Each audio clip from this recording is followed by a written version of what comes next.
सभी को राम राम। मैं हूं अंकित सिंह। अभी बीते दिनों जो बांग्लादेश में नरसंहार मचा वह हम सभी के समक्ष है।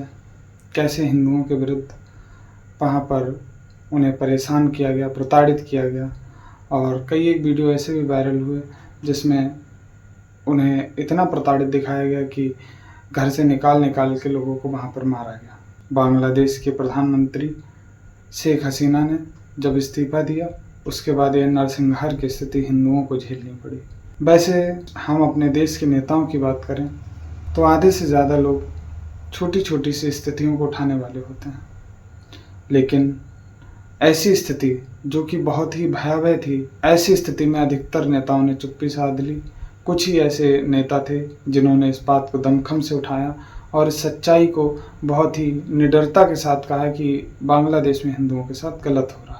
बांग्लादेश में सत्ता पलटने के बाद कई एक हिंदू मंदिरों को तोड़ा गया, जिसमें इस्कॉन के कई काली मंदिर शामिल हैं, और उसके बाद ऐसा नरसंहार वहाँ पर मचाया गया जो हम सभी की सोच से भी परे है। लेकिन जहाँ एक तरफ बुराई ने अपने पैर पसारे, वहीं दूसरी तरफ अच्छे लोग भी सामने निकल कर आए। कई एक मस्जिदों से ऐसे भी ऐलान किए गए जिसमें कहा गया कि जो हमारे अल्पसंख्यक हिंदू भाई हैं हमें उनकी रक्षा करनी चाहिए, और उनके बचाव में कई एक संगठन उतरे भी।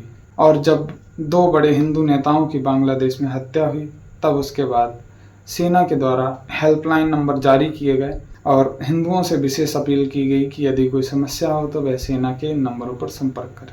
और इसी को देखते हुए नीदरलैंड के एक नेता ने भी एक्स पर ट्वीट किया कि बांग्लादेश में हो रहे हिंदुओं के नरसंहार पर सरकार को विचार करना चाहिए और उसे प्रत्येक स्थिति में रोकना चाहिए।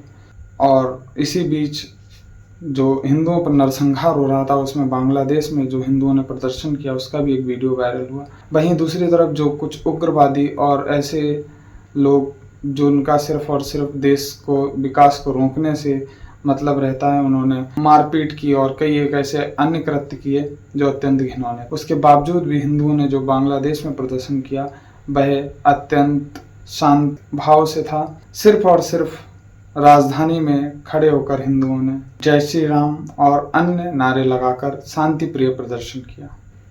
प्रदर्शन की अलग अलग परिभाषाएं होती हैं, लोगों के बात मनवाने के तरीके अलग अलग होते हैं। हम देश की संपत्ति को यदि नुकसान पहुंचाकर अपनी बात को मनवाने का प्रयत्न करेंगे तो यह हम अच्छा नहीं कर रहे हैं।